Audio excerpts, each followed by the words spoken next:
My friends, hello. I've been fortunate throughout my life to have three key mentors who have really helped me to become the person that I am today. The second mentor I had was my pastor while I was in college. He was just a tremendous, important, and really critical person in my life, and really helped me to navigate through some hardship, navigate through some incredible times, and also navigate through how to be a leader, particularly for volunteers. This was something that I had the opportunity to do while I was in college, was to really lead teams of volunteers on a consistent basis. Um, I had the opportunity to be serving as the vice president of the church, so I had a number of different things that this gentleman, Pastor Dave, and I did together. And I remember one time, I was on a bunch of different committees with him and did all sorts of stuff, and I remember seeing him 9 days in a row one time, and that was like a record for me to be in the church 9 days in a row. Um, and so I'm there for the ninth day, and I'm like, man, like looking at him, he'd been there all these 9 days also. I said, how many hours a week do you work?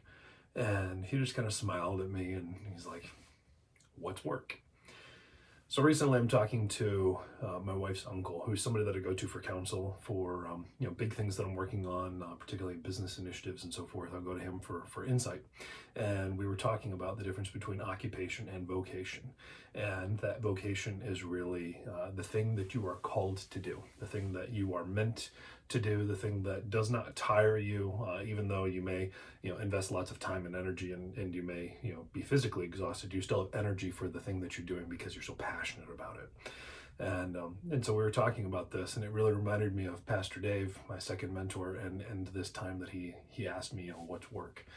And I share this with you today because I think it's really an important thing to be thoughtful about. We all have jobs, we all have careers, we all have things that we like to do, and sometimes they're not intersecting. Sometimes they are, which is fantastic. That's when you're in your vocation, as my wife's uncle would say.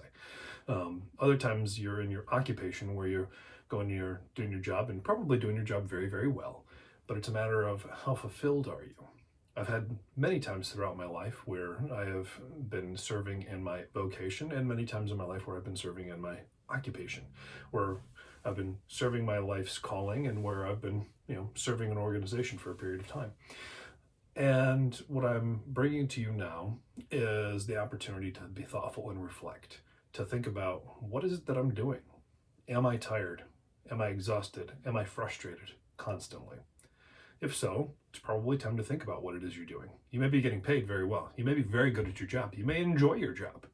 But is it the calling that you have? Think about it. We're at the beginning of a new year. We're probably the midpoint of a pandemic where the economy is going to continue to be jostled pretty heavily in the job market. And there's a lot of opportunity for a lot of people to be really thoughtful about, where is it that I can serve the best? And that's the mentality that I encourage the most. Where can you serve? Your job is important. Whatever job you're doing now is probably very important. Is it where you are called to serve? And is it the best place where you can serve the most effectively and efficiently? If so, congratulations. And if not, I just encourage you to reflect. That's all I have for you today.